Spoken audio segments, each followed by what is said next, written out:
Bonjour tout le monde, bienvenue à la Règle de 3 podcast, le podcast où on décortique l'humour. Je suis Philippe Drolet, auteur. On est avec Olivier Foy et Charles Deschamps. Auteur, humoriste, podcasteur, scénariste, figurant, tout. J'adore. Exactement. Aujourd'hui, on parle du gala des Oliviers. C'était hier soir et c'était génial ou pas, on va en parler. Aujourd'hui, on est avec deux gars, un qui était sur place et un qui rêve de se faire inviter. Fait que vos feelings généraux, les gars, on va partir avec ça. Ça m'a pas coûté 300$ pour l'écouter sur mon divan. Ah ben moi, j'étais en nomination, fait que ça m'a rien coûté non plus, à part une coupe de cheveux. On est reparti notre soirée avec autant d'Olivier, par contre. Ouais, mais, oh merde, j'ai ramené un des ballons qu'on avait dans la foule, j'ai oublié dans le char. La fausse boule disco. Ouais. Toi, t'as vécu le gala de l'industrie aussi, on n'a pas pensé en parler, mais ton feeling de Le Gong Show en nomination, c'était comment ce bout-là? Ben on s'est fait roaster pas à peu près par l'animateur qui était Mike Baudouin. Fait que j'étais content que ce soit pas en nom parce qu'il nous a vraiment roasté. C'était vraiment drôle. Mais on a été, nous autres et Sylvain Parabédard, on était les têtes de turc de son animation du début. Fait que c'était... Mais honnêtement, avoir une joke sur toi durant les Oliviers, ça dit que t'es dans la gang. Moi j'étais content qu'il y ait des jokes. Surtout Mike, c'est un pote, c'est un gars qui travaille sur son on l'aime, pis il est venu juger au Gang Show pis tout. C'était un... Ce qui était le fun, c'est que ma blonde connaît zéro le milieu de l'humour. Elle a assisté au prix-gala, puis elle a assisté au gala en ondes après ça. Puis après ça, moi, j'ai vu ses cues de qu'est-ce qu'elle pensait que c'était comment, puis différent. Ouais. Fait que j'ai hâte de vous conter ça. Toi, à TV, ça avait l'air de quoi?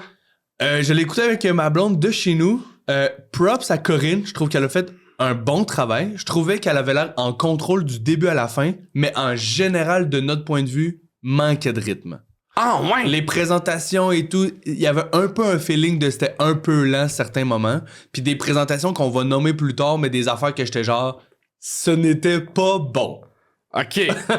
Mais quand tu dis manque de rythme, souvent, c'était des bonnes idées. Le début était bon. Ou, tu sais, mettons, la présentation, elle dure 1 minute. Le premier 30 secondes, excellent. Le deuxième, j'aurais tout coupé là-dedans. C'est ça, je pense, qui arrive. C'est que nous autres, on a les rires de la foule. Fait que vous autres, même si la foule est micée, 20 secondes de rire, c'est 20 secondes de rire. Là, c'est un peu long. Là. Amène ta prochaine joke. Comme... Puis on l'entend de moins en moins le rire. Fait qu'on pense juste que ça devient malaisant. Non, moi, juste sans bitcher, là, une présentation qui était rythmée puis une qui était pas rythmée.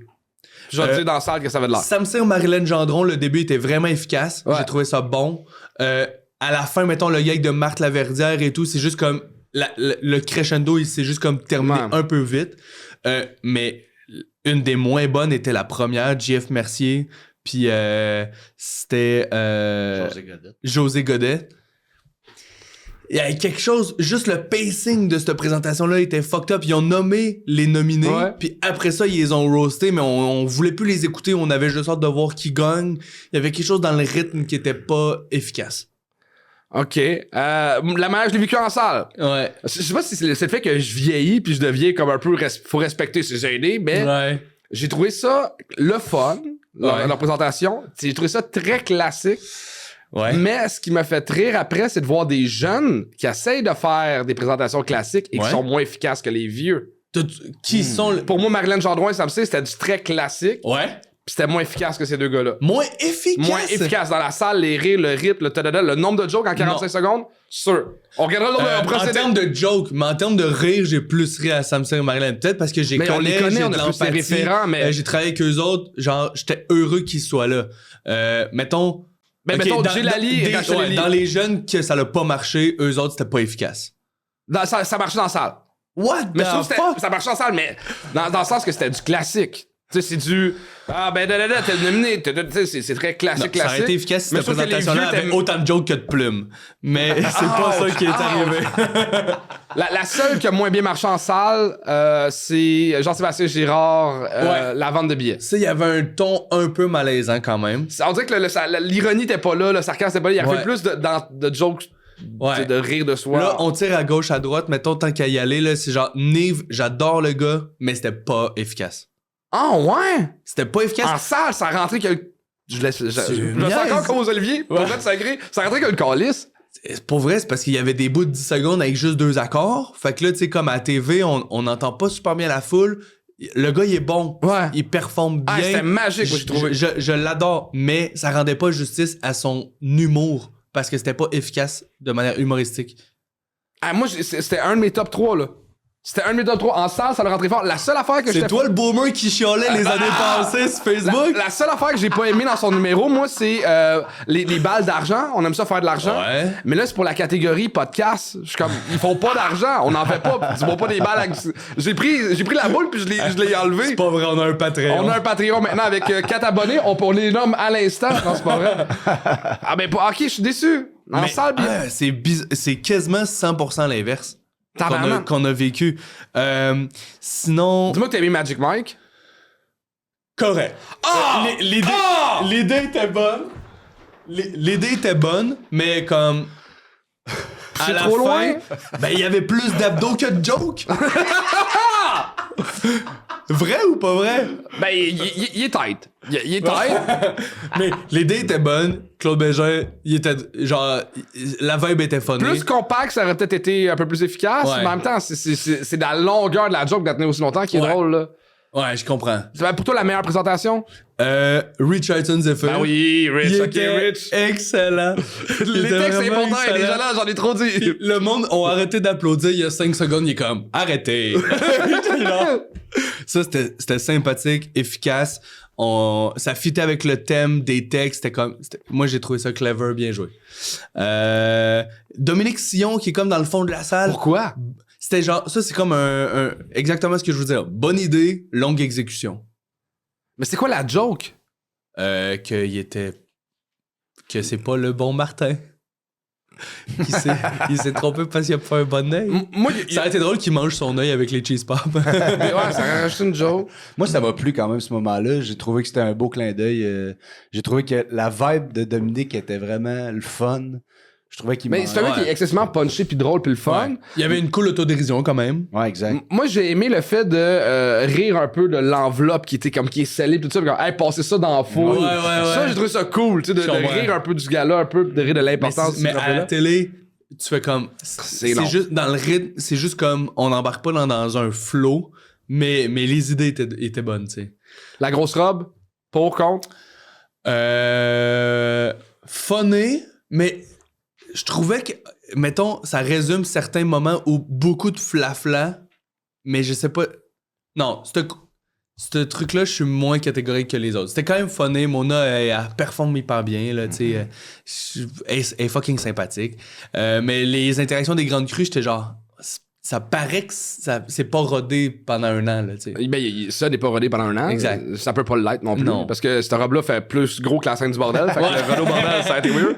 Mais aussi, c'est que dès que t'as un cours du soir à l'école de l'humour, pis t'as compris le procédé de ça va être 2 filles en dessous, la joke du champagne dans le cul, on l'a vu venir, la cigarette, on l'a vu venir. Ouais. Tu sais, moi, juste quand là, j'ai vu les mêmes jeux, je suis comme, crime, c'est original. Puis après ça, je suis comme, c'est plus original. Oui. C'est ça, l'idée de base, c'est original. bonne L'idée de idée. joke, je suis il manque quelque chose. Ok, je me suis trompé. La meilleure présentation de top 1, c'est la gang du vestiaire, les personnes avec un handicap. À la télé, c'était hyper efficace. Wow, encore une fois, oui, mais j'étais comme, ça a été joué de justesse. Oui. Parce que Mais c'est ça qui est bon, l'enveloppe, ça a été c'était maladroit. Corinne fait comme. Non, c'était malade. Corinne, le call de vous êtes beau à voir. Vous êtes beau à voir, mais. C'est quoi la phrase pour que votre douance. Vous êtes beau pour touchant. Vous êtes super beau pour touchant, là, mais. Dans la salle, nous autres, il y a eu des bugs de micro. On a De mal ce entendu moment-là? les jokes, ouais. Mais Ça a passé de justesse. Mettons, de il y a- justesse. honnêtement, il y a une joke ou deux que tu genre. Tu sais, toi, t'es as vu au gang en plus, là. Il y en a 2 là-dedans qui ont déjà fait des gangs. Fait que c'est pas les jokes les plus comme profondes au monde. Fait que tu sais, ils jouent quand même sur des clichés puis des stéréotypes, mais c'était bien fait. C'est pas des gens que tu t'attends à avoir une aussi grande efficacité comique, mettons, parce que moi, je sais c'est qui eux autres, mais le public s'attend peut-être pas à ça. Mais ça, c'était bon à la télé. Yeah. Je pense qu'on a fait le tour du gala. Non. Non? Du tout. Pas du On a Mais en fait, moi, c'est après ça, je me genre d'habitude contre les prix qui ont gagné. Ouais, c'est ça, mais là, il y a la présentation de- Les présentations et les animations. Ouais, mais moi, il y a Joe Corn puis Anneli. Anneli, c'était bon. Moi, c'est mon top 1 à la télé. Joe Corn et Anneli, j'ai trouvé que c'était du beau niaisage. Qui était Mais un du beau cadeau. niaisage, le fun, mais j'étais comme, Hey, c'est insane ce qu'on vit. Si toi, tu draftais tes présentations dans ton gala, puis je draft mes présentations Ouais. dans mon gala, c'est deux Mais on l'a publics vécu 2 galas différents, 100% différents. c'était le fun, mais j'étais comme, c'est-tu vrai? Je suis comme, ok, le running gag, tu sais, il y a Ouais, quelque chose ouais. de le fun. Je suis comme, m'attendais à 3-4, mettons, m'attendais à 2 killers de plus. Ok, fait 2 killers de plus, j'aurais fait, wow, c'est la meilleure. Mais c'était comme souvent un peu le même procédé de comme, c'est vrai, c'est pas vrai. Au début, j'étais pas sûr si c'était Anneli ou Virginie Fortin. Puis là, quand il y a eu la joke sur Pinot, je c'est Anneli. Ben moi, quand ils ont commencé, en fait, la troisième joke, j'ai écrit dans mes notes, on s'en fout des auteurs. Pas besoin de texte quand c'est aussi bon. Genre, vous pouvez dire n'importe quoi, la vibe est juste tellement le fun que juste tellement jamais pendant ce moment-là, je serais parti aller me chercher de quoi dans le frigo, tu sais. Je pense qu'en tant qu'humoriste de texte, peut-être que je jalouse ou d'amertume sur ces humoristes-là qui reposent trop sur le... le monde d'impro. Le monde d'impro. Le monde d'impro. Non, pour le vrai, j'étais comme 2 killers dans ce numéro-là. Wow! Il manquait le 2 killers. Je comprends. Moi, je trouve que t'as aimé le gala que le public voulait voir. Moi, j'ai aimé le gala que je voulais vivre. Parce que moi, j'ai aimé les jeunes. Tu sais, mettons, l'année de Catlevac, Arnaud puis Virginie ont roasté les vieux. Ouais. Moi, j'ai trouvé ça insane. Le public vieux ont chialé. Là, ils ont essayé de ramener 50-50 de vieux puis de jeunes. Puis je trouvais que les vieux étaient moins efficaces. Mais il n'y avait pas de vieux à part mais la présentation était hyper malaisante de mon point de vue. Ben, de ton point de vue, ben, en fait, c'est hyper malaisant. Je comprends exactement ce que tu veux dire. Mais je trouve que c'était comme... C'est un bon Fast and Furious 8. Genre, on a fait le tour, là. Tu sais, comme, je suis tanné de voir ça, mais bien exécuté. Ouais, mais pour Jeff Mercier a l'air lui-même tanné de se présenter à ses gigs. Sûrement, là. Mais tu sais, mais de voir du monde qui essaie de faire du Fast and Furious 2, 3, je suis comme, il était pas si pire, les 8. Tu sais, Vin Diesel, là. Je suis tanné de voir Vin Diesel. OK, on en parlera sur le Patreon parce qu'il faut que je me fâche sur un autre aspect. Mais les présentations à deux, ça sera toujours corny. Ça va toujours être bizarre. Non, mais mettons, tu sais, un Patrice Écuyer, Mike Ward, Back in the Days, quand on a reparlé avec Patrice. Là, il y avait un changement de... C'est Patrice qui joue le méchant contre le gars le plus méchant du Québec. C'est le fun, c'est qu'en fait, pour moi, les présentations à deux qui marchent, c'est, mettons, Sugar Sammy, Mike Ward, qu'il y avait un angle précis de « on est gentil ». Dans GF puis José, c'était quoi l'angle? Il n'y avait pas d'angle. C'était classique. Donc, on fait une petite joke sur chaque personne qui est là. La joke sur David Bocage, par contre, David Bocage, je l'aime. Ouais! C'était bon, ça. C'était fucking drôle. Qui a fait une joke sur David Bocage qui ressemble à Jean-Marie Corbeil? De José. C'était juste après. Ça, je trouve ça... Non. Ah ouais? C'est deux styles totalement différents, là, à part que les deux sont grands et lancés. Ouais, c'est ça pour Jean-Marie Corbeil, là, mais... Ouais. Je suis d'accord. OK, mais je vais me fâcher sur le Patreon. Ben oui. D'ailleurs, si vous voulez vous choquer, vous autres aussi, vous pouvez commenter. On va tout lire, tout répondre. Mais avant qu'on passe sur le Patreon, il faut que je raconte deux affaires. Oui. On m'a pris pour Olivier Guimont. OK. Attends, on m'a pris. OK, on va mettre la photo. Vous allez juste là, quelque part, là. Dans le journal ce matin, sur le web, le journal de Montréal ou la presse, il y avait une photo d'Olivier Guimont, le petit-fils d'Olivier Guimont, avec sa blonde enceinte, puis c'est marqué Charles Deschamps en dessous. Fait que j'ai eu des messages de Yo Charles, t'es-tu en train de devenir papa? C'est malade. Parce que le gars, je pense que c'est pas un des propriétaires du terminal où ils travaillent au terminal, fait qu'ils se sont trompés de bord, ils se sont trompés de bord. Je porte plus de chapeau depuis longtemps. Ma blonde est pas enceinte. Fait que c'est ça. C'est fucking drôle. Puis en plus, ma blonde, je pense qu'elle était un peu déçue. Elle aurait aimé ça avoir une photo de nous deux sur le tapis rouge. C'est cool, là. Ils se sont envoyés le tapis rouge. Oui, c'est ça. Là, c'est une photo d'une autre fille qui est enceinte. C'est pas son chum en dessous du dos. Fait que c'était quand même un peu spécial. C'est excellent. Mais j'ai fait moi-même la même erreur. Je l'ai stagé. Il y a une madame qui voulait prendre une photo avec moi. Puis il y a un humoriste qui s'appelle. Comment il s'appelle? Jérémy Harvey, qui est en première année à l'école de l'humour. J'ai dit, hey, Anthony Rémillard, viens prendre une photo pour le gars. La madame a cru. Elle y a cru, vraiment. Fait que je vais mettre la photo aussi. C'est fucking C'était parfait. Mais beau gars-là, j'ai hâte d'être plus potineux méchant, mais ça, faut le faire derrière le paywall. Ouais, c'est ça. Il reste deux affaires à parler. Il y a la vidéo de Raymond Chabot, Grant Thornton. Ça, c'est un pour. C'était bon. Je lève le point. Le standing à la fin a comme sauvé le temps que ça l'a tout préinstallé. Ça. Le standing, j'ai ri à la fin. C'était comme exagérément trop long. Pour ce moment-là, j'ai ri. Mais le vidéo était 1 minute trop long. OK, je comprends. 1 minute trop long. Puis toi, t'as parlé... Il y avait Marc Laverdière qui avait déjà trop de présence ce gars-là. Sur ça, on en parle sur Patreon. Tabarnak! Ben oui. Toi, t'as parlé à une des autrices qui t'a parlé de ce moment-là, pourquoi il existait. Exact. Aussi, j'ai parlé à Marianne Dumont. Je suis pas sûr de son... Voyons, Simonac, excusez. Je vais juste trouver son nom exactement. Parce que là, c'est pas ça. Elle t'a donné 20 minutes à lendemain de veille du gala. Marianne Rondeau, qui était stagiaire sur le gala. Puis elle m'a dit que ce moment-là, j'y ai dit, moi, j'ai trouvé ça trop long aussi. Puis elle a dit, c'est qu'on avait la consigne de faire 3 minutes et demie, mettons. C'était pas un choix de. Y avait-tu un changement de costume backstage ou une affaire ou à ce moment-là? Non, il y avait le même robe tout le long. Je sais pas exactement pourquoi, mais il y avait comme. On allait en VTR pour 3,30 puis trouver la meilleure façon de faire ça. Moi aussi, j'ai noté pourquoi il y a des capybaras en AI. Ouais. Genre là, ça c'est trop. Je catchais pas toutes les layers de tout. Ouais. Puis moi, il y a des moments où qui me fâchent un peu de. Pourquoi t'as pas mis un humoriste à ce moment-là? Tu sais, comme le gars qui passe la mop, moi je disais que c'était Brian Piton. Ben oui, c'est ça. J'avais mis Brian Piton. Avoue. On l'aime, Brian Piton? Ben oui. C'est vrai. C'est n'importe qui, tu sais, comme. Puis même qu'il y ait Luc Poirier qui a genre détruit Louis Morissette il y a 2 semaines. C'était drôle. C'est bizarre, mais genre, mais Louis. Ouais, au pain, c'est ça. Exact. Dans les potins, parce que c'était pas filmé, dans le prix-gala, Louis Morissette a gagné un prix pour le prix Merci pour tout. Puis il a dit, hey, c'est le fun, je peux maintenant charger 5 000 $ pour ma présence ici. Fait que tu sais, il y a eu des petits cas sur Luc Poirier. Puis j'ai hâte aussi de parler de Comédia qui a acheté du pour rire, qui a rendu avec un monopole de le mot, puis ça s'est senti hier. Là. Ouais, parce que le roast. Les grands bien qui ont gagné juste pour rire. Mais alors, on me dit c'est qui ce calice-là? Ils gagnent tout. Je suis comme, c'est pas un artiste, là. Je veux qu'on le reçoive quand même. On le roastera. Moi, je l'aime d'amour, mais c'était spécial. On vit dans une nouvelle époque de l'humour. Ben vas-y, on n'aura pas le temps de tout faire sur Patreon. Là. Tu veux-tu en parler là ou tu veux être derrière ça, c'est touché, là. Okay. Parce que, en fait, Comédia a gagné plusieurs prix, dont Festival de l'année. Puis c'était quand même cool parce que ça boucle. C'est la fin de Comédia. Comédia n'existe plus parce qu'ils ont racheté Juste pour rire. Ils vont garder le nom Juste pour rire Québec. Puis Juste pour rire Montréal, fait qu'il y a plus de Comédia. Mais ce monsieur-là était allé beaucoup en avant. Je sais pas que ça va toujours être ça dans l'avenir, mais étant donné que ce gars-là est rendu avec un énorme, comment dire, bateau de l'humour, les 2 plus gros festivals, il y a tous les projets du Juste pour rire TV, les tournées Juste pour rire, il y a tous les projets de Comédia, les grands bien culs, Rose Battle, je sais pas si ça revient. Les grands bien culs. Les grands bien culs, excusez. Fait qu'il a été beaucoup en avant, le monsieur. Oui. C'est quand même spécial, là. Ben oui, c'est sûr. Il contrôle l'humour. J'ai hâte de voir ce que ça va devenir.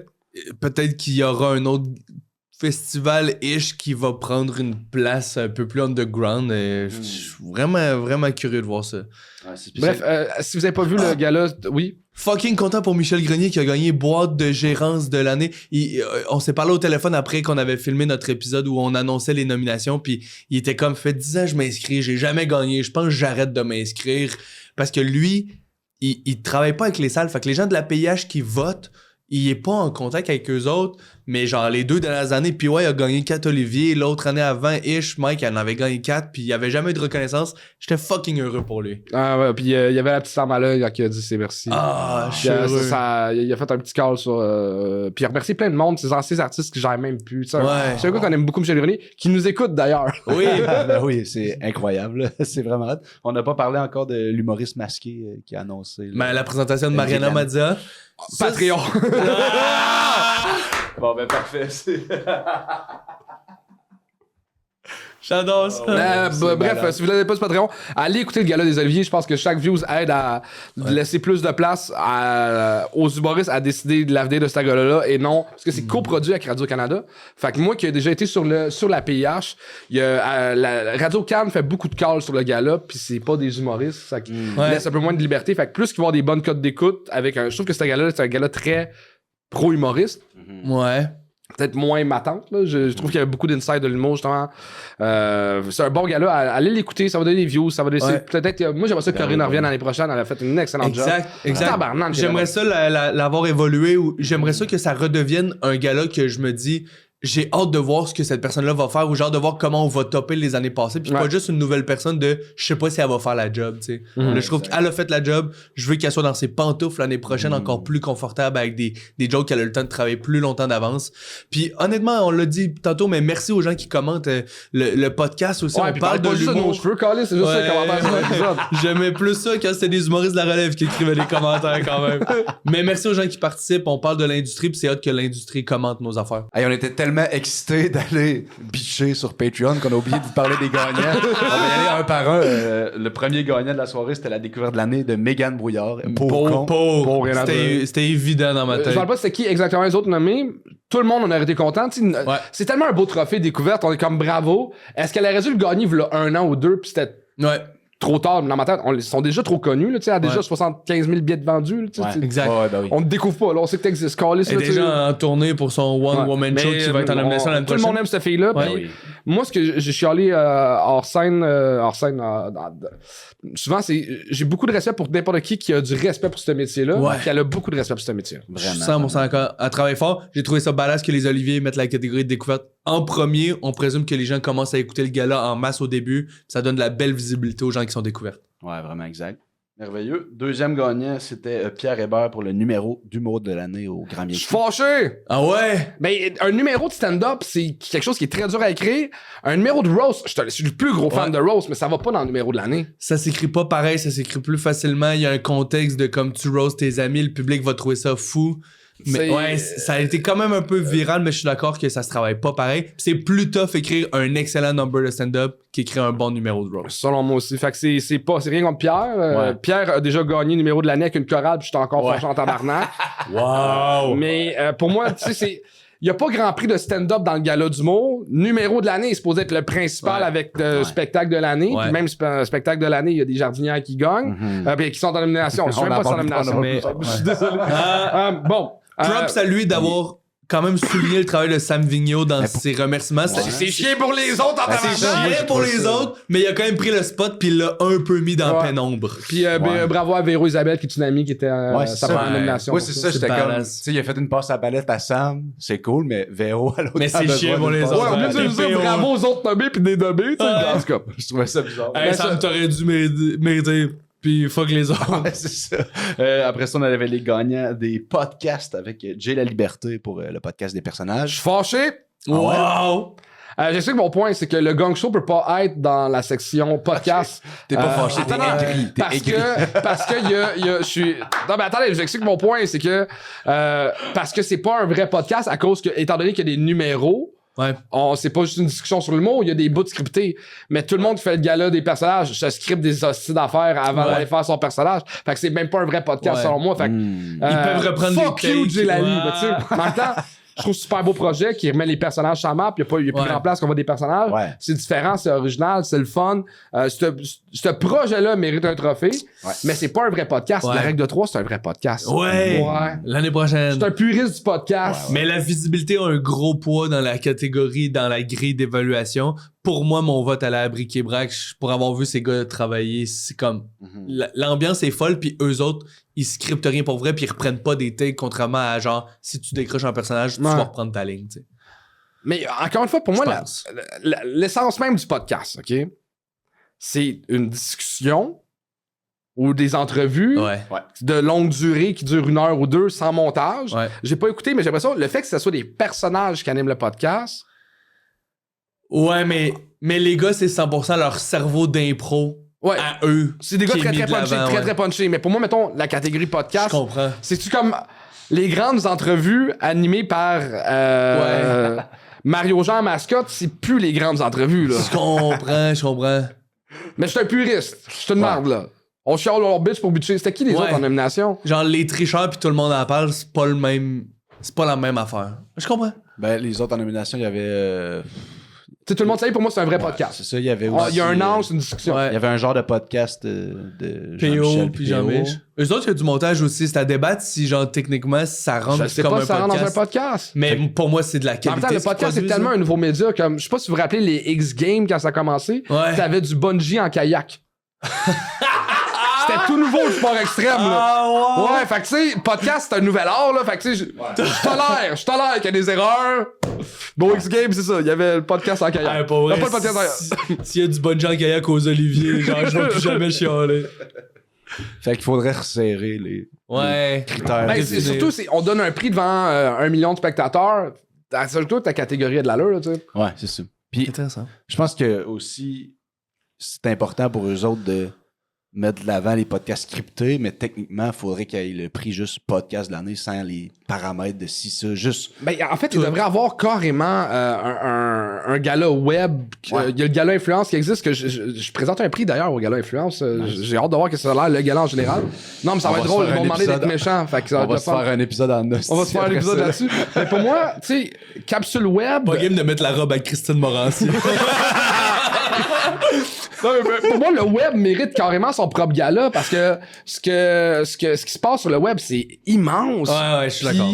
En humour, tu sais, web humour devrait avoir son gala. Ouais. Meilleur, genre, Non, je sais pas si ça fait là-dedans, mais genre, meilleur Instagram ou meilleur TikTok des gens. Tu sais, Charles Brunet, il produit du stock, man. Mi Benson, il sort des clips de stand-up. Ça devrait être une catégorie. Meilleur montage de Reel. Genre, c'est ben trop niché, mais ces gens-là travaillent fucking fort, puis ils ont pas de place pour être reconnus dans le vrai gala, tu sais. Toutes des bonnes idées. Gagnant justement des podcasts scriptés pour la 5e fois de suite, les paiements de l'histoire avec Charles Beauchamp. Bravo, mais c'est beaucoup. Bravo. Il devrait avoir une limite. Mais c'est beaucoup. Pour le même projet. Ouais. Tu sais, tu peux pas te présenter 2 fois dans la découverte. C'est vrai. Tu peux te présenter 2 fois maximum. Oh, wow. Puis il y avait eu de la merde parce que back in the days, non, je le nommerai pas. Il y a un humoriste qui a fait de l'humour tôt dans sa jeunesse, à 18-19 ans, s'est présenté comme découverte, l'a pas eu, a percé à 35, s'est présenté, puis en fait, ouais, mais non. La règle, c'est 2 fois. Il peut avoir un gap de 15 ans entre les deux. Ben oui. Pas bête. Mais je trouve ça hyper valide. Mais il devrait, genre, se faire poinçonner son Olivier. À 5, on y en donne un gratuit, mais tu reviens pas. Tu reviens plus. Ça à 5, t'en as 6, mais le dernier est gratuit, mais ça veut dire... Pour le même projet, je pense 3 devrait être la règle. Mais en même temps, Colin, j'aime tellement Charles Beauchamp, c'est tellement un beau projet, j'aime tellement les 2 auteurs qui travaillent là-dessus, Audrey. C'est juste l'industrie est tellement vaste que là, faut qu'il se retire. Mais mettons-le au temps de la renommée du podcast. C'est bon. À côté de sous-écoute, tu sais, comme ils ont 2... Le temple de la renommée. Mais en même temps, je comprends qu'un gars comme lui, genre, il fait pas 1000 projets par année, il travaille tellement fort. Puis à chaque saison, il travaille encore plus fort. Tu sais, mettons que le Gang Show gagnait 4 Olivier, puis à chaque fois que tu le gagnes, tu te dis, là, on mérite parce que on a tellement travaillé encore plus fort, on a remis les bouchées doubles. Tu sais, c'est fou ce qu'il fait, Charles. C'est totalement fou. Il n'a jamais eu d'erreur. Genre, c'est fou, là. Ouais. C'est mérité. Mais c'est vrai que. Mais c'est beaucoup. Il devrait nommer à 2e place quand quelqu'un, c'est la 2e fois qu'il gagne le trophée, nomme la 2e place. Ah ouais. Et shout out to. C'est Olivier Charles Beauchamp ascendant. Ben, c'est ça, au pire, on nomme. Il y a un assist. Il y a un assist. Nomme l'assist. Au pire, on renomme le trophée des podcasts scriptés par le trophée des paiements de l'histoire. Ça serait génial. C'est quoi la prochaine catégorie? Les textes de l'année, c'est Guillaume Pinault qui a gagné avec Michael Gouin et Pascal Mailloux. Je peux pas juger parce que j'ai pas vu le show. Non. Les autres, je sais pas c'est quoi la catégorie, mais tu sais, mettons, il y a des années que ça me fâche parce que, mettons, des années où, mettons, un Adib ou un Simon Gouache ou un Louis-José qui c'est écrit à virgule près, je suis comme, pis là, c'est, mettons, un raconteur qui écrit pas, tu sais, je suis comme... Mais qu'un auteur rajoute des punchs, je suis fâché, mais là, Pinault travaille tellement fort depuis tout le temps, qu'on est tellement tous contents pour lui. Puis Pascal Mailloux a pas gagné l'année passée avec des shows comme Simon Gouache. C'est une belle équipe qui gagne, je suis très pour. Pascal, pour l'avoir eu comme prof, c'est celui qui m'a le plus appris. C'est un auteur incroyable, il est génial. Nice. Vraiment content qu'il ait gagné. On y va avec la série humoristique de l'année, c'est comme ça que je t'aime qui a gagné.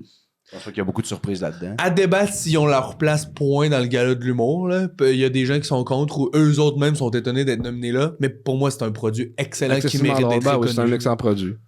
Parfait. L'année prochaine, j'aimerais ça que ce soit les filles Anne-Elisabeth, le gâté pourri.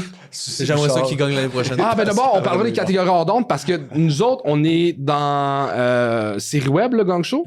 Puis il y a on a perdu, il y a 2 ans, Complètement Lycée, qui était une série web parce qu'il y a des subventions quand tu le mets sur le web avant d'être à la télé. Fait que je pense qu'il y a dans la série web, ça devrait être, ben regarde, c'est une série web qui ne s'en va pas à télé, là. Ouais. Tu sais, parce que je pense que la série que tu viens de parler, Enfant Gâté pourri, va être dans la série web l'année prochaine aux Olivier. Pour se ramasser en série télé l'autre année d'après. C'est compliqué. Je comprends. Le meilleur vendeur. Marthe! Lève-toi, genre. Là, j'ai fait un TikTok où je riais un peu du fait que Marthe Laverdière avait 4 nominations. Oui.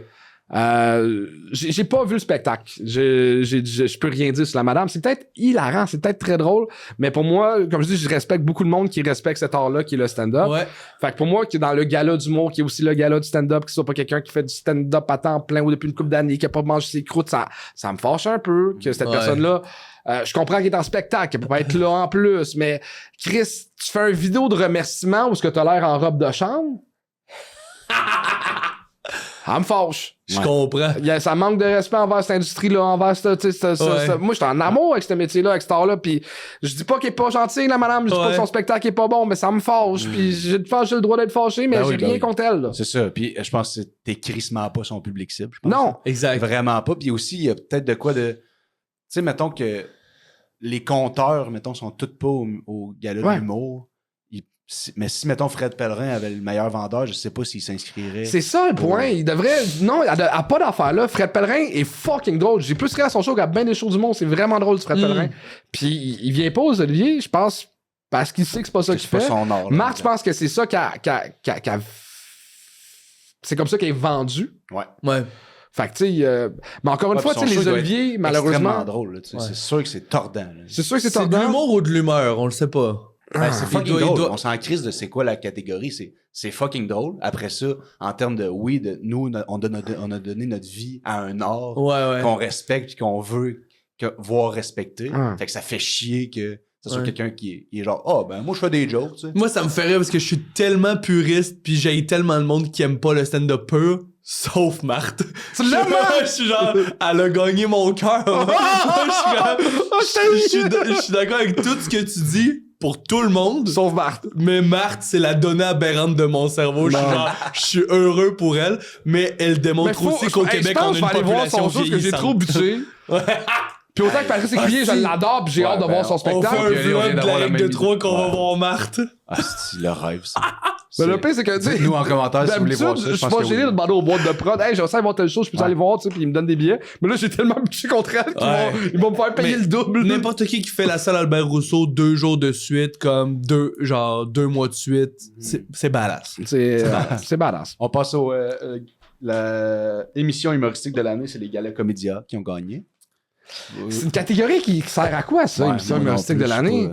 Back in the days, je pense qu'ils l'ont enlevé parce que c'était toujours le bye-bye. Le bye-bye contre la fin du monde est à 7h contre Infoman. Ouais, on était comme, on était tanné de voir même 3. Fait que là, ils ont peut-être changé les plans. Mais moi, ça me semble très inintéressant comme catégorie. Moi, je pense qu'on pourrait juste donner un Olivier à Sylvain Parent-Bédard à toutes les années, puis on enlève 3 catégories. C'est ça. Très fort. Parce que ça, on a dit qu'on en parlerait, puis on l'a pas parlé. Finalement, Sylvain Parent-Bédard qui Mais il travaille bien, il gère l'humour, mais juste comme il y a 3 catégories de gens qui peuvent plus gagner parce qu'il existe. Ouais, c'est ça, c'est un peu. Mais il travaille fort, tu sais. C'est ça, mais c'est un peu comme c'est trop big de. Ouais. C'est comme s'il donnait un prix à la télévision. Une nouvelle émission d'humour de l'année. C'est comme Club Soli a gagné quelque chose à un moment donné. Ça pourrait pousser le monde à faire des nouvelles émissions d'humour. C'est une bonne idée. Très, très, très bonne idée. On a la capsule radio qui était gagnée par Simon Duchesne et Tyler Roux. J'adore ces deux gars-là. J'ai pas écouté beaucoup. J'ai écouté la chronique. J'ai pas écouté toutes les autres, fait que je peux pas comparer, mais la leur était vraiment bien faite. Les gars, ils travaillent fort. Ils ont vraiment un côté fucked up. Je suis sûr que ça leur a donné le goût de faire un sous-podcast, un balado avec Radio Can. Je suis comme, faut le reposer. C'est vraiment bon aussi. J'aime beaucoup ces deux vraiment nice. Le remerciement, avez-vous aimé ça, l'anti... Ça de justesse. Ouais. De justesse. C'est comme tellement gros que c'est comme de justesse. Mais les gars sont tellement drôles que c'est un bon angle qu'on n'avait pas vu. Ouais, vraiment. Le spectacle de l'année a été gagné par Rosalie Vaillancourt avec MILF. C'était vraiment touchant de l'avoir broyé comme ça. C'est juste la deuxième fois qu'une femme gagne ce prix-là. Ben non. La dernière fois, c'était Lise Dion, man. What the fuck? C'est fou, hein? Fait que c'est fucking badass, en fait. Ben, let's go! Ouais, c'est malade. Puis c'est ça. Je pense qu'on a juste des fleurs à donner à Rosalie. Ben oui, elle travaille fort pour ce show-là. Puis on l'aime, Rosalie. Puis ouais, bravo. Puis pourquoi vous pensez qu'elle était autant touchée de ça? Ben, tu sais, c'est. Accoucher d'un spectacle, c'est quelque chose. Là, c'est un mauvais jeu de mots qu'elle a accouché d'un enfant, mais tu sais, elle a une vie de famille, elle a, tu vois, puis c'est une fille qui se bat beaucoup pour la condition féminine, tu sais, elle joue la nounoune sur scène, mais tu sais, elle est brillante en crise, puis elle se bat beaucoup pour la place des filles en humour, puis c'est d'aller chercher une deuxième fois ce trophée-là, c'est un gros win, là, tu sais, puis même chose pour le speech de Mégane, tu sais, qui a fait un call sur, hey, t'as le goût d'être électricienne, t'as le goût d'être humoriste, là, tes affaires, ce call-là, tu sais, puis moi, je trouve ça beau, ces beaux moments-là, là. Vraiment. Ça inspire du monde à... puis Mégane, encore une fois, elle a gagné un autre prix dans le gala hors d'onde, puis elle disait, parce qu'elle a gagné capsule, dans le cadre du gala Mammouth, c'est une capsule du gala Mammouth, elle a fait, moi j'ai été élevé par les humoristes quand j'avais 15-16 ans, fait que je trouve ça le fun que les humoristes, on parle encore à ces aux jeunes dans 15-16 ans, le gala Mammouth a son importance là-dedans. Fait que tu sais, assez d'inclure les jeunes, parce que quand vous incluez les jeunes, on a déjà tous eu 15-16 ans, fait qu'on l'a le référent. Fait que tu sais, fille brillante, Mégane, bravo, je l'aime. Vraiment forte. Je suis heureux. Nice. Après ça, on est allé avec l'Olivier de l'année à Mona de Grenoble pour compte. Hey, Mona, elle travaille comme un hostie déchaîné, ça n'a pas de calice d'allure, puis c'est une bonne personne que j'aime vraiment beaucoup. Vraiment content. Mais encore une fois, moi, je trouve que le seul bug de ce gars-là, c'est pas le seul bug. Il y a plusieurs bugs dans ce petit show-là. C'est le step entre découverte puis j'ai découvert l'année passée, ouais. Mais tu sais, on dit que les absents ont toujours tort, mais je voudrais souligner l'absence de plein de monde qui s'inscrivent plus aux Oliviers, tu sais. Ouais. Je sais pas s'ils s'inscrivent plus aux Oliviers, mais pour moi, émission humoristique de l'année, est-ce que l'émission de François Bellefeuille est arrêtée, suppose d'être là? Je sais pas qui boude pas, mais pas d'Adib, pas de Gouache, pas de Louis-José Hood, pas de François Bellefeuille, pas... Tu sais, il y a... Ouais. Et Laurent s'inscrit puis il gagne rien. Laurent s'inscrit gagne rien. Ça, c'est. Je sais pas si on l'a dit hors d'onde, mais seulement 3 Olivier en carrière pour Laurent Paquin, qui est c'est un OG qui est encore actuel, efficace, fucking bon. Tabarnak, il est fort. Ouais. C'est fou, hein. C'est vraiment hot. Je pense que si je gagne un Olivier, je donne. Je vais le donner à ma mère. C'est un gars qui a inspiré tellement de monde. Tellement de monde. C'est fou. C'est sûrement que juste lui, qui a donné le goût à plein de jeunes de faire de l'humour. Tous ces jeunes-là réunis ont sûrement eu 40 Olivier ensemble, genre. Ouais. C'est ça qui est fort. C'est un des OG. Ouais, vraiment. Mona, ça me fait rire parce que, tu sais, elle fait du stand-up, mais elle vient de la drague. Fait que je sais pas à quel point, comme elle respecte le gala des Oliviers ou elle est contente de cette affaire-là. Puis je sais pas pourquoi, mais j'ai l'impression que dès qu'elle a gagné son Olivier, elle l'a trempé dans le Pinot Grigio. Je sais pas pourquoi. J'ai l'impression que c'est ça qui s'est passé. La phrase de fin, j'ai quasiment le goût qu'on finisse l'épisode avec la même phrase. Devenez gay, bye. J'ai trouvé ça incroyable. Wow! C'est fou comme fin d'épisode. C'est drôle d'entendre le nombre de messieurs qui vont être fâchés. C'est malade. Merci d'avoir été à l'écoute, tout le monde. Merci beaucoup.